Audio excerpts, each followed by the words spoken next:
Mini London McCluskieganj प्रकृति की गोद में बसा ड्रीम डेस्टिनेशन आपका कर रहा है इंतजार।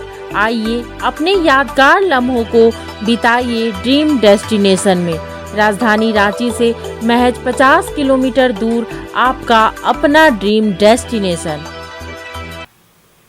विधायक प्रदीप यादव ने राज्य में गुणवत्तापरक शिक्षा की आवश्यकता बताते हुए राज्य में शिक्षकों के खाली पड़े पदों को भरने की आवश्यकता बताई है।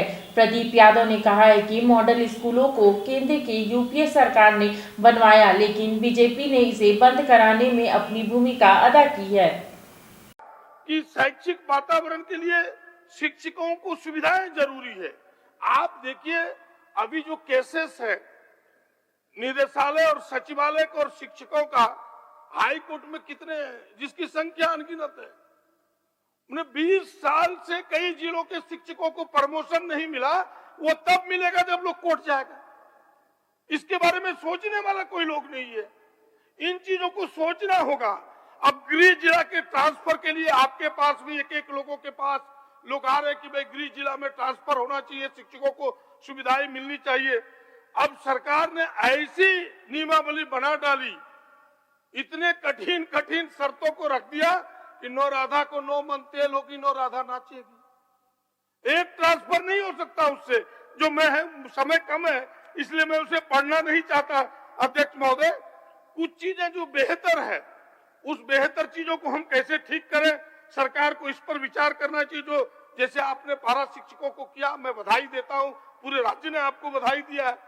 तो कुछ चीजों को प्रोत्साहित करने की जरूरत है। आप प्रोत्साहित नहीं करके, जैसे कस्तूरबा विद्यालय, सच में कस्तूरबा विद्यालय की जो पढ़ाई है, जो पठन पाठन है, किसी के सामने भी वो चुनौती पेश कर सकता है।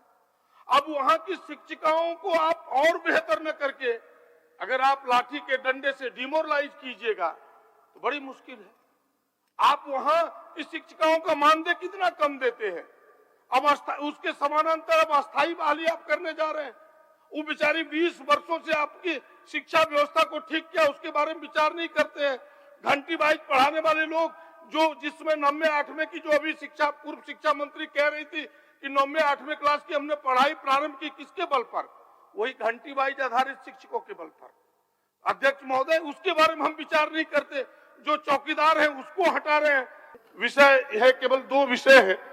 जब बीएड की पढ़ाई है, सेल्फ फाइनेंस पर यह प्रारंभ हुआ था, जिस समय मैं शिक्षा मंत्री था, मुझे याद है कि 22 बीएड कॉलेज, 24 बीएड कॉलेज हमने यहाँ खुलवाया था। अध्यक्ष महोदय, 2014-15 में शिव शंकर मुंडा जी ने पीआईएल किया हाईकोर्ट में, सारे बीएड कॉलेज को एनसीईआरटी ने उसके मान्यता समाप्त कर दी।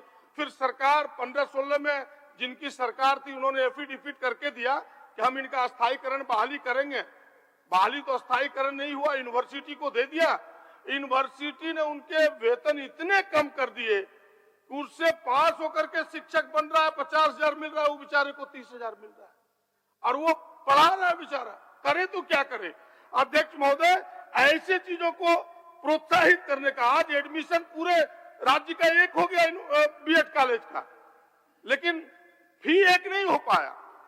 उस फी को भी एक करना चाहिए, जो भिन्न भिन्न यूनिवर्सिटी में अलग अलग है अध्यक्ष महोदय। और साथ ही जो प्रोफेसर के जो वहां बीएड कॉलेज में है, उनके मानदेय पर भी विचार होना चाहिए।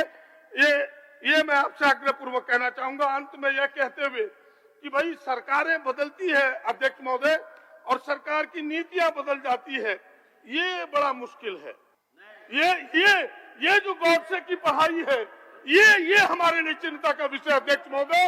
अब मॉडल स्कूल प्रारंभ हुआ यूपीए कालखंड में, इनके सरकार आई, एनडीए में मॉडल स्कूलों को बंद कर दिया। मदरसों को बेहतर बनाने के लिए एसपीएम क्वालिटी एजुकेशन, जो मदरसे में थे, मैथ, साइंस और अंग्रेजी की पढ़ाई की शिक्षकों का, इनकी सरकारें, उनके वेतन बंद हो गए, मानदेय बंद हो गए। तो ये जो डिफरेंसेस है अध्यक्ष महोदय, ये नहीं होना चाहिए।